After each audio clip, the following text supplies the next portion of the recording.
Film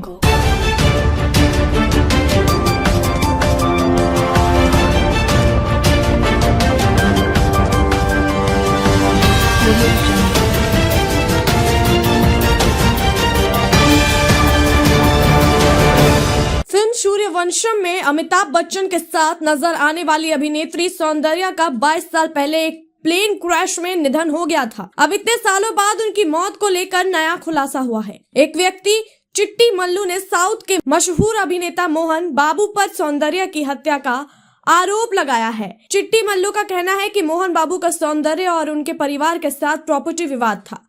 वे सौंदर्य और उनके भाई अमरनाथ पर जमीन बेचने का दबाव बना रहे थे। जब उन्होंने जमीन नहीं बेची तो मोहन बाबू ने उनकी हत्या की साजिश रची। आरोप यह भी है कि सौंदर्य की मौत के बाद मोहन बाबू ने उनकी 6 एकड़ जमीन पर अवैध कब्जा कर लिया। शिकायतकर्ता ने कहा कि उसे अपनी सुरक्षा की चिंता है क्योंकि मोहन बाबू उसे भी नुकसान पहुंचा सकते हैं।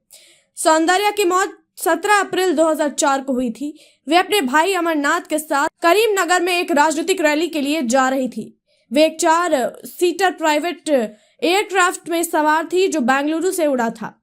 टेक ऑफ के तुरंत बाद प्लेन में आग लग गई और वह क्रैश हो गया। हादसे में सौंदर्या और उनके भाई हिंदू जागरण समिति के सचिव रमेश कदम और पायलट जॉय फिलिप की मौत हो गई। इस हादसे के गवाह कुछ लोग थे, लेकिन जब तक वे मदद के लिए पहुंचे प्लेन पूरी तरह जल चुका था। किसी की भी जान नहीं बची। सौंदर्या की मौत के बाद यह खबर भी सामने आई कि वे मां बनने वाली थी।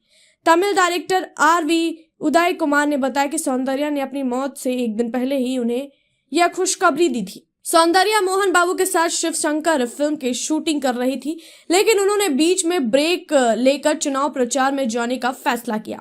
मोहन बाबू ने उन्हें रोकने की कोशिश की, लेकिन वे नहीं मानी। सौंदर्या ने 27 अप्रैल 2003 को GS रघु से शादी की थी। शादी के पहले उन्होंने अपनी संपत्ति को लेकर एक वसीयत बनाई थी। इसमें उन्होंने अपनी प्रॉपर्टी, गहने, कैश और फिक्स डिपॉजिट को परिवार के अलग अलग सदस्यों के नाम किया था। सौंदर्या के परिवार में उनकी मां मंजुला, भाई अमरनाथ, भाभी निर्मला और भांजा सात्विक थे। उनके भाई की भी प्लेन क्रैश में मौत हो गई थी। बाद में परिवार के बीच संपत्ति को लेकर 11 साल तक विवाद चला। अंत में 2015 में दोनों पक्षों के बीच समझौता हुआ। सौंदर्या साउथ की इकलौती ऐसी एक्ट्रेस थी जिन्होंने रजनीकांत, कमल हासन, ममूटी, मोहनलाल और विष्णुवर्धन जैसे बड़े सितारों के साथ काम किया था। उनकी आखिरी फिल्म अपता मित्रा थी, जो उनके निधन के बाद रिलीज हुई और सुपरहिट रही। उन्हें मरणोपरांत भी कई पुरस्कार मिले। सौंदर्या की मौत को 22 साल हो चुके हैं, लेकिन अब यह मामला फिर से चर्चा में आ गया है। Bureau report, BMW news, Bihar. Surya hostel एक बार अपने बच्चे को जरूर भेजें। सीमांचल का सर्वश्रेष्ठ हॉस्टल, 4ठी कक्षा से 10वीं तक कोचिंग एवं ट्यूशन निःशुल्क, बेहतरीन और हर सुविधा से लबरेज। हमारा पता है दलन कटिहार। संपर्क करें 7903-464641 पर। हमारा वीडियो अगर आपको अच्छा लगा हो तो आप हमारे वीडियो को लाइक करें, शेयर करें और हमारे चैनल को सब्सक्राइब जरूर करें।